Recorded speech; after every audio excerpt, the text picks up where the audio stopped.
चल मग आज माझा मूड झाला होता मटकीचा रस्सा करायचा.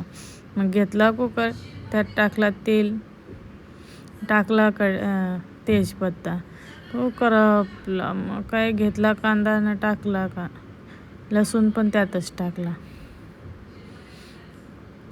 आणि असा परतून घेतला. पूर्ण लाल होईस्तो, लालबुंद होईस्तो त्याला पूर्ण असा परतून घेतला. परतून घेतला. मग घेतले मसाले सगळे, टाकला आपला आगरी कोळी मसाला, धना पावडर, काश्मीरी लाल मिरची पावडर, हळद बाईला पण टाकली. मग टाकला एक सिक्रेट मसाला आणि ते पूर्ण मसाल्याला मिक्स करून घेतला. त्यानंतर टाकलं वाटण, छान पद्धतीने केलं. ते पण पूर्ण मिक्स करत राहिले. असं थोडंसं त्याला पाणी टाकलं होतं जेणेकरून. नंतर घेतली मटकी आणि टाकली त्यामध्ये.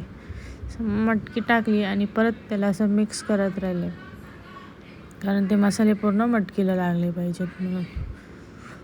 मग तसं मटकी अशी पूर्ण हे करून घेतलं वाटणाचं. त्याच्यातच पाणी